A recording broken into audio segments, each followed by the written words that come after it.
जी अस्सलाम वालेकुम स्टूडेंट्स, कैसे हैं आप लोग। उम्मीद करता हूँ कैरियर से होंगे। हमने आज बहुत ही इंपॉर्टेंट लेक्चर पढ़ना है ब्रायोफाइट्स के बारे में कि ब्रायोफाइट्स क्या है। प्रीवियस लेक्चर में हमने प्लांट्स की क्लासिफिकेशन देखी थी। हमने कहा था कि किंगडम प्लांटी को दो मेजर ग्रुप्स में तकसीम किया गया है।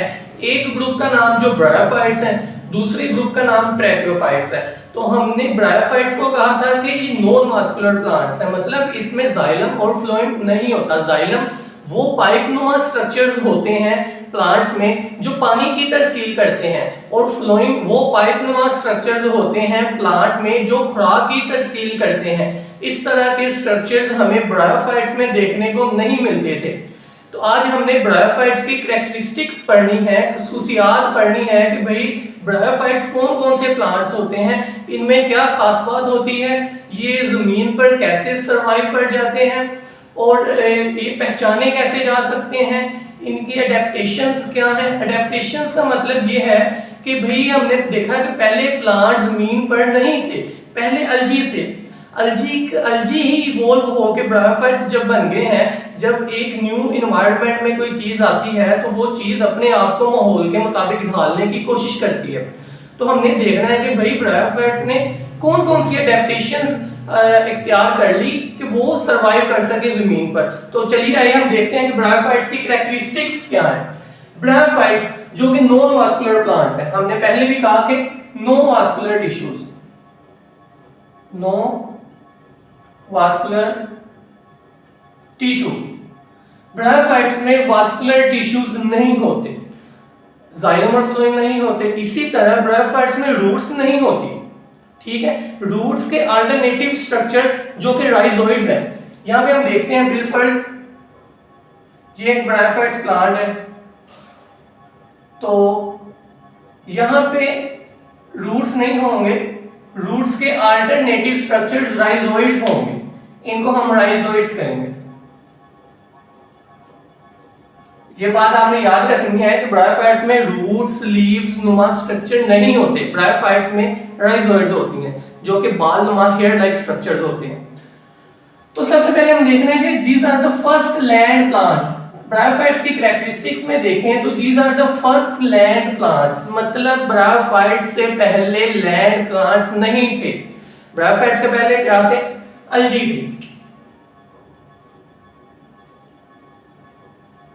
ब्रायोफाइट्स के पहले अलजी थे, अलजी ही इवॉल्व होकर ब्रायोफाइट्स बने और लैंड पर आ गए, ठीक हो गया। तो एम्फीबियस प्लांट्स हैं। एम्फीबियस प्लांट्स का क्या मतलब है? हमने कहा कि एम्फीबियन एनिमल्स भी होते हैं जो खुश्की और पानी दोनों में रह सकते हैं, ठीक है। लेकिन प्लांट्स के लिए हम एम्फीबियस का वर्ड सिर्फ तब यूज करेंगे जब वो सेक्सुअल रिप्रोडक्शन करेंगे, मतलब कि प्लांट्स को सेक्सुअल रिप्रोडक्शन के लिए पानी की जरूरत है। ब्रायोफाइट प्लांट्स को, ब्रायोफाइट्स प्लांट वाटर की गैर मौजूदगी में सेक्सुअल रिप्रोडक्शन नहीं कर सकते। इसी वजह से हमने एम्फीबियस का वर्ड यूज किया है कि ये प्लांट्स जो है पानी पे मुनहसिर है जब इन्होंने सेक्सुअल रिप्रोडक्शन करनी है, ओनली सेक्सुअल रिप्रोडक्शन। इसका मतलब ये नहीं कि खुश्की और तरी दोनों में रह सकते हैं जैसे कि एनिमल में, नॉट। ये इसका मतलब ये है कि इनको सेक्सुअल रिप्रोडक्शन के लिए पानी की जरूरत है। बात की समझ आ गई है? फिर डैम्प एंड शेडी प्लेसेस, हमने देखा कि अलजी से ही इवॉल्व हुए। अलजी एक मॉइस्ट एनवायरनमेंट में रहती है, मोस्टली पानी में रहती है। तो जब एक चीज थोड़ा सा इवॉल्व हुई है लेकिन वो अपनी खसूसियात को नहीं छोड़ती, इसी वजह से ब्रायोफाइट्स भी डैम्प प्लेसेस में रहते हैं, शेडी प्लेसेस में रहते हैं, ऐसी प्लेस में जहां मॉइस्चर हो, नमी हो। ब्रायोफाइट्स भी नमी वाले इलाकों में ही रहते हैं। तो नो वास्कुलर टिश्यू, हमने कहा कि इसमें जाइलम और फ्लोएम नहीं होते। इस तरह के स्ट्रक्चर्स ब्रायोफाइट्स में देखने को हमें नहीं मिलते। This is also the characteristics of bryophytes. फिर अल्टरनेशन ऑफ जनरेशन शो करती है। अब अल्टरनेशन ऑफ जनरेशन क्या है? प्लांट्स में दो तरह की जनरेशन होती है, sporophyte generation and gametophyte generation. Sporophyte generation spores पैदा करती है, गमीटोफाइट जनरेशन गैमेट्स पैदा करती है। इन दोनों की अल्टरनेशन को अल्टरनेशन ऑफ जनरेशन कहते हैं। मतलब इसको हम थोड़ा सा एक्सप्लेन यहां पे कर लेते हैं कि बिलफर्स ये एक स्पोरोफाइट प्लांट है। स्पोरोफाइट ने क्या पैदा किए जी? स्पोर्स, स्पोर्स डेवलप हो गए गैमेटोफाइट बन गए, गैमेटोफाइट ने क्या बनाएगी, गैमेट्स, एग और स्पर्म। ये दोनों गैमेट्स फ्यूज हो गए जाइगोट और फिर न्यू प्लांट स्पोरोफाइट। मतलब कि स्पोरोफाइट का गैमेटोफाइट में चेंज होना और गैमेटोफाइट का फिर स्पोरोफाइट में चेंज होना, this is called alternation of generation. मतलब स्पोरोफाइट स्पोर्स पैदा करेगा, स्पोर डेवलप होकर न्यू प्लांट बना देगा, जब न्यू प्लांट जो बनेगा वो गैमेटोफाइट होगा, गैमेटोफाइट गैमेट्स बनाएगा, एग और स्पर्म बनाएगा, एग और स्पर्म फ्यूज होकर फर्टिलाइजेशन के नतीजे में न्यू स्पोरोफाइट प्लांट बना देगा। मतलब कि sporophyte into gametophyte, gametophyte into sporophyte, it is called alternation of generation, it is called alternation of generation. Sporophyte spores, gametophyte gametes, then sporophyte. तो ब्रायोफाइट जो प्लांट्स हैं वो इस तरह की कैरेक्टरिस्टिक शो करते हैं, अल्टरनेशन ऑफ जनरेशन शो करते हैं। तो इसमें गैमेटोफाइट डोमिनेंट होता है। गैमेटोफाइट डोमिनेंट का क्या मतलब है, हमने जेनेटिक्स में भी ये वर्ड यूज होते हैं कि डोमिनेंट और रिसेसिव, वो ये उस तरह के नहीं है, रिसेसिव यहाँ पे यूज नहीं होगा। डोमिनेंट का मतलब है वो प्लांट जो हमें नजर आएगा, ठीक है, रिसेसिव यहाँ पे यूज नहीं होगा। गैमेटोफाइट डोमिनेंट का मतलब है जो गैमेटोफाइट प्लांट है वो हमें नजर आएगा, स्पोरोफाइट प्लांट हमें नजर नहीं आएगा। इसमें ब्रायोफाइट्स में बात को समझने की कोशिश करनी है। दो तरह की जनरेशन मैंने कहा, स्पोरोफाइट और गैमेटोफाइट। यहाँ पे गैमेटोफाइट डोमिनेंट है, गैमेटोफाइट हमें नजर आएगा। तो ये हमने कैरेक्टरिस्टिक्स देखी है ब्रायोफाइट्स की कि ब्रायोफाइट्स में कौन कौन सी कैरेक्टरिस्टिक है। अगर ये तीन प्लांट्स में होंगे हम कहेंगे ये ब्रायोफाइट्स हैं, कि फर्स्ट लैंड प्लांट्स हैं, एम्फीबियस प्लांट्स हैं, मतलब इनको सेक्सुअल रिप्रोडक्शन के लिए पानी की जरूरत है, डैम्प और शेडी प्लेसेस में रहते हैं, वास्कुलर टिश्यूज नहीं होते इनमें, ये अल्टरनेशन ऑफ जनरेशन शो करते हैं और इनमें गैमेटोफाइट डोमिनेंट होता है। ये कुछ कैरेक्टरिस्टिक्स ब्रायोफाइट प्लांट्स की। तो इसके बाद हमने देखना है अडेप्टेशन। मैंने कहा कि अडेप्टेशन मतलब अडेप्ट कर लेना, कोई न्यू माहौल में आकर कोई चीज अडेप्ट कर लेना। जैसे कोई स्टूडेंट आ जाता है क्लास में, वो किसी गांव से आया है, वो शहर में आ गया है, वो शहर में आके शहर वाली खसूसियत को अडेप्ट कर लिया उसने, मतलब उस माहौल में आकर वो एडजस्ट हो गया, ये अडेप्टेशन कहलाता है। इसी तरह ब्रायोफाइट्स जब लैंड पर आए, फर्स्ट लैंड प्लांट्स मैंने कहा है, जब ब्रायोफाइट्स लैंड पर आए तो इन्होंने अपने आप को एडजस्ट करना स्टार्ट कर दिया माहौल में। कैसे एडजस्ट किया, कि ये कहते हैं कि ये मल्टी सेलुलर प्लांट बॉडी होती है। मल्टी सेलुलर बॉडी का मतलब ये है कि एक से ज्यादा सेल्स पर मुश्तमिल।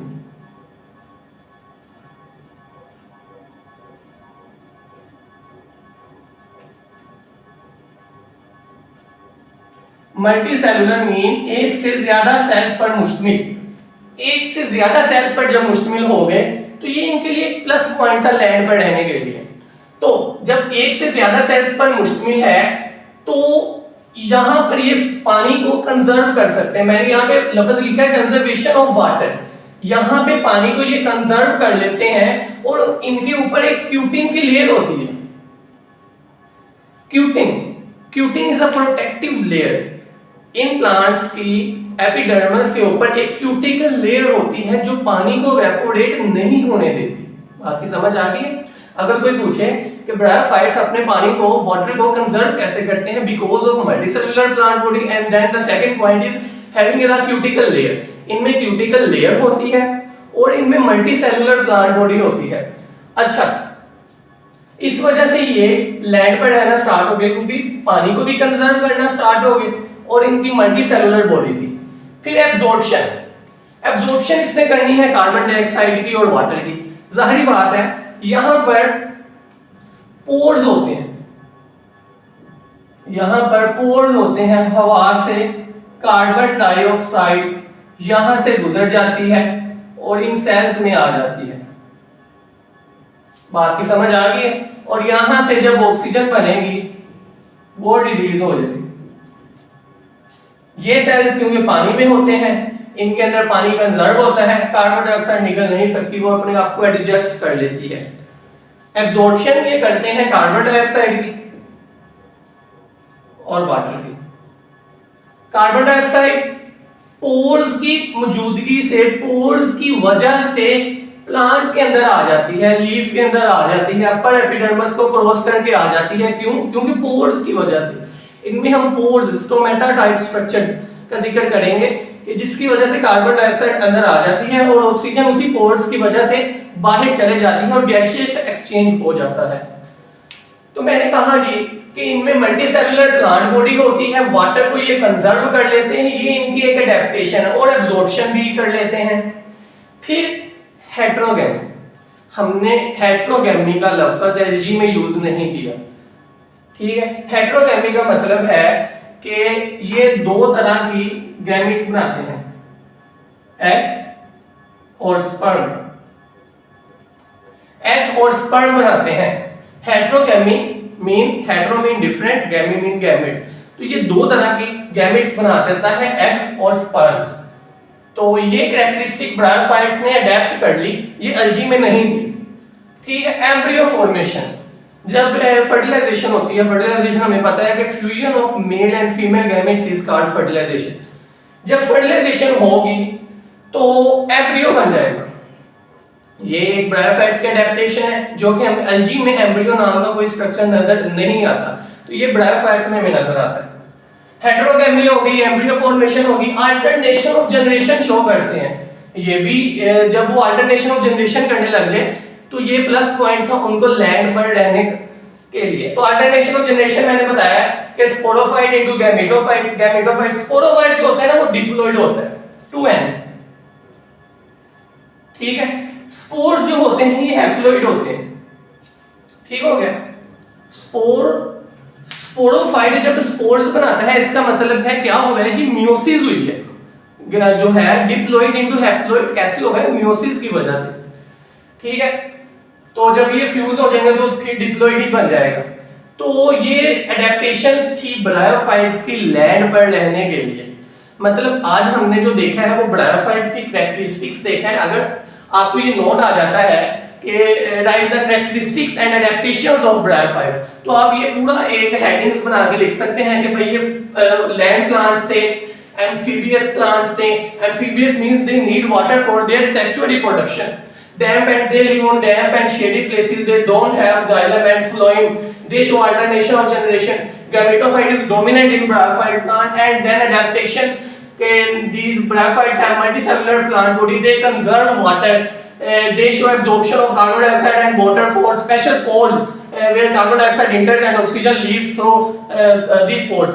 Heterogamy means they show different gametes, egg and sperms, they show embryo formation, इनके अंदर एम्ब्रियो बनता है, they show alternation of generation।